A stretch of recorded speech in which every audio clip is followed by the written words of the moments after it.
Saints, without wasting any more time, I would like to call upon Saint Stevenie Shelton and Saint Kadia Wallace. My apologies if I pronounced your names wrong, but please come through for your mental health presentation. We will start with Saint Stevenie Shelton.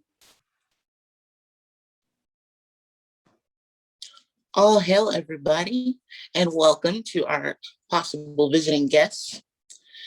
I must say that the presentations thus far have been truly impactful and has provided a lot of guidance to the singers of Israel.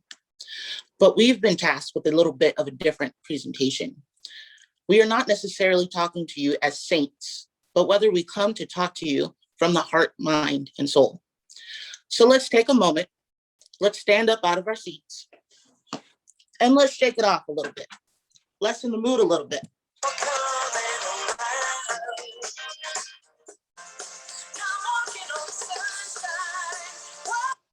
All right. Now we can continue. Unto the Church of God and Saints of Christ, to the bishops, the evangelists at large, the elders, the sister elders, the deacons, to all of the international choir officials, to the daughters of Jerusalem, the sisters of mercy, and the sons of God's prophet. We feel so blessed to be afforded the opportunity to speak with you guys and share on a topic that's very near and dear to both of us, mental health. I'm going to take a moment and introduce ourselves. My name is St. Stevenie Shelton. I hail from Grapevine, Texas, under the leadership of Elder Larry Shelton, also known as Uncle Larry. I feel very at home here because most of you are really just my cousins. Outside of the church, I work in the medical field. I currently specialize in orthopedic surgery. And I am in school at the University of Texas with the ultimate goal of becoming a family medicine nurse practitioner. My mental health journey, I have struggled with for many years, with both anxiety and depression. And about 3 years ago, I finally decided to do something about it.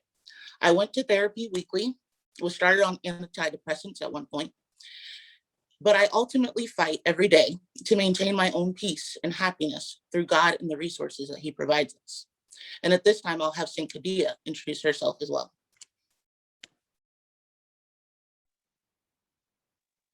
All hail saints. My name is Saint Kadia Wallace. All hail to all the saints gathered on the call. I'm not going to do a roll call because I don't want to miss anybody, but all hail to everyone gathered. I'm Saint Kadia Wallace from Tabernacle Number 1, Charlotte, North Carolina, under the leadership of Elder Kyle Stewart. Outside of church, I'm currently a registered behavioral therapist. I specialize in behavior management, maintenance, and interventions. I'm currently pursuing my master's to become a behavioral analyst with the hopes of one day becoming a doctor of psychology. I love mental health because it's a personal connection for me. For the past few years, I too have been dealing with different kinds of anxieties and depressions. With God and therapy, I'm now being able to own my truths and my journey and walking in all that God has for me. I now find joy in helping others be transformed by their authentic journeys and aiding in the transformation process along the way. My mission is to integrate the world of applied behavioral analysis, and mental health to show how our daily behaviors influence our mental health, as does our mental health influence our daily behaviors.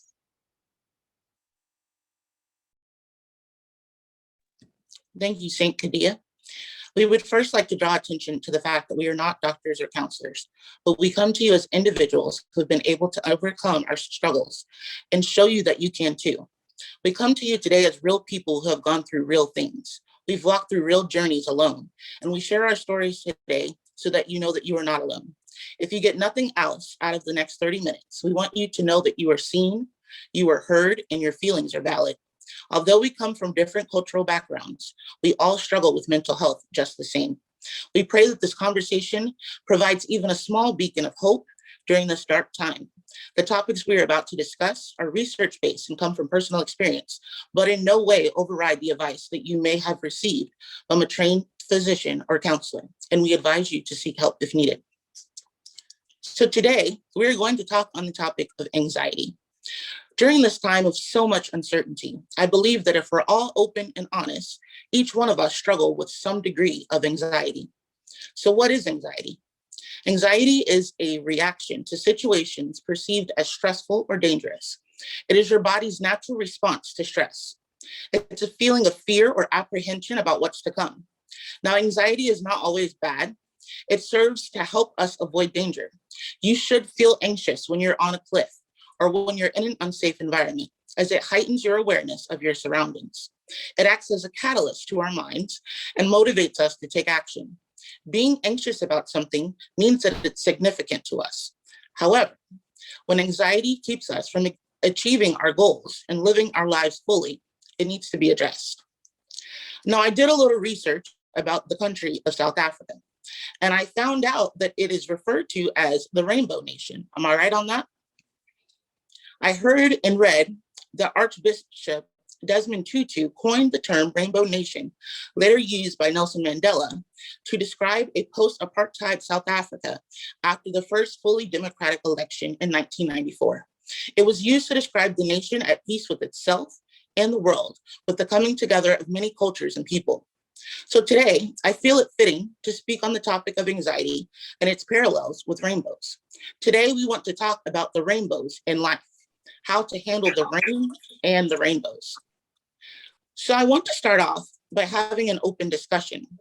Can someone unmute their mic and tell me what comes to mind when you think of rainbows, or what you think the definition of a rainbow might be?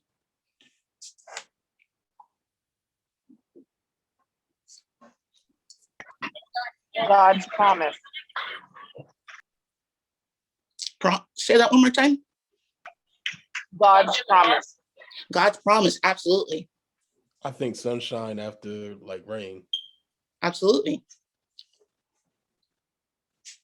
Anyone else? I think of beauty when I think of a rainbow. Yes, ma'am. Absolutely. Blessing. Blessings. Yeah. 100%. There's so many parallels between rainbows, struggles with anxiety, and overcoming the hold it tries to place on our mind. For instance, there's an individuality component to everything we go through in life. Studies show that no two people ever see the same rainbow, because it's all about your position and how that affects the refraction of light to your eyes. Sounds a lot like us. I don't see all your struggles and you don't see all of mine, but God sends down his son just the same. Our difference in image does not negate the beauty or significance of what we see or go through.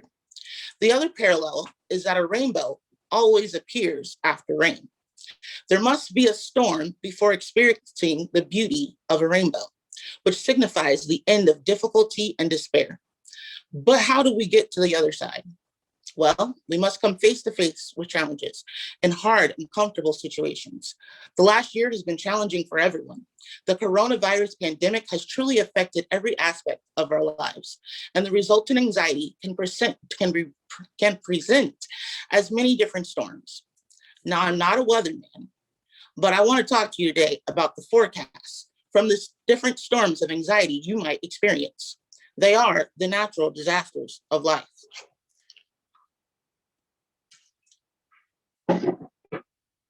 Let's start out with hurricane avoidance. Hurricane avoidance came and hit Florida over here. Now with hurricane avoidance, you use this avoidance storm to escape difficult thoughts and feelings. Your forecast may look like being closed off or emotionally unavailable. You may turn to substitution with alcohol, shopping, sex, prolonged use of social media, or gambling. Now, if this doesn't fit your storm, let's go to the next one. What about earthquakes of panic attacks? You may be experiencing earthquakes or different panic attacks. Those are sudden violent shaking from the earthquakes of panic. The forecast might look like rapid breathing, sweating, trembling, increased heart rate, weakness, and trouble concentrating, all from a shift in the fault line.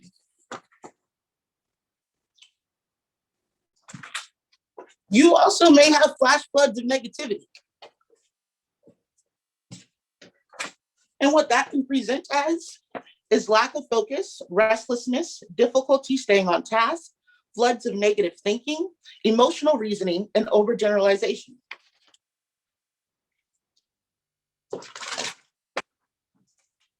And the last storm we're going to touch on today is cyclones of weight gain or loss. So can we all be open and honest for a second that when COVID swept through the land and changed everything we know, we all kind of turned to food to fill that void. We just sat on the couch and ate and ate and ate, and then our waistlines kind of became a Category 5 tornado. But that is part of anxiety. You're replacing the feelings that you have with food.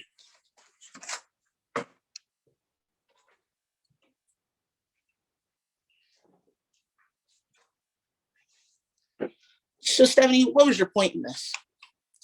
It wasn't just so that I could live out my dream of becoming a weatherman, but I want you to see that anxiety looks different on everyone.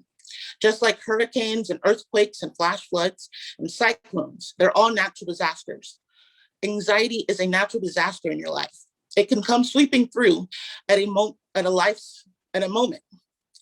Now let me talk about earthquakes for a second. Now you may be saying, Stevenie, earthquakes aren't storms, and you're right. But it is a natural disaster that can be ground shattered. We still learn so much from an earthquake. You see, experiencing anxiety does not mean that you did something wrong to cause it. You may just be living on a fault line. See, it's not your fault that your mother and your father suffered from depression. It's not, and now you have been diagnosed with it. It's not your fault that you grew up in an impoverished neighborhood and therefore have persistent anxiety as to how to feed your children or pay your bills. It's not your fault experiencing childhood trauma and now have panic attacks and difficulty trusting. It may not be your fault, but there's a reason that God placed you on the fault line.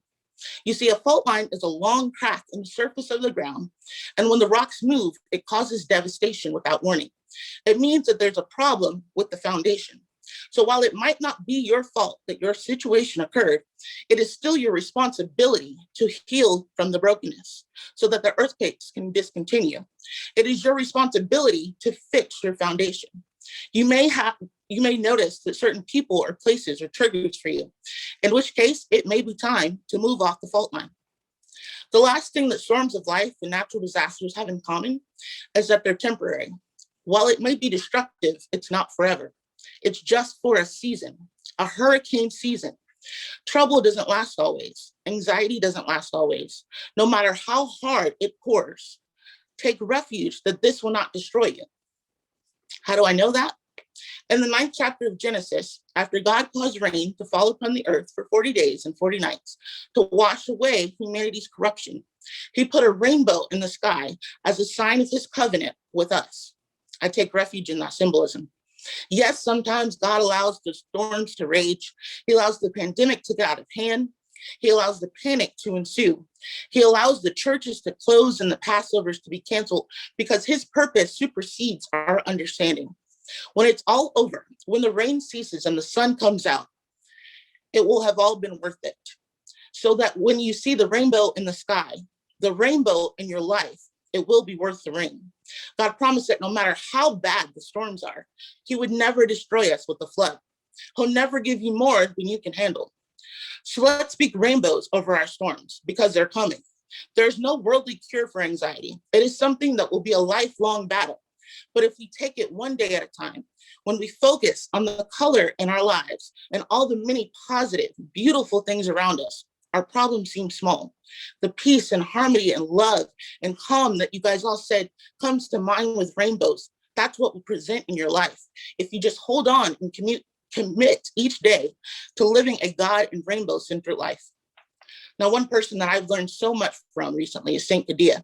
She has dedicated her platform to encouraging others and teaching us how to retrain the way we think through her extensive experience in behavioral management. I'm going to turn it over to her at this time so that she can help us understand how we can overcome our anxiety in our everyday lives through mindfulness, how to get through the storm and maintain the rainbow.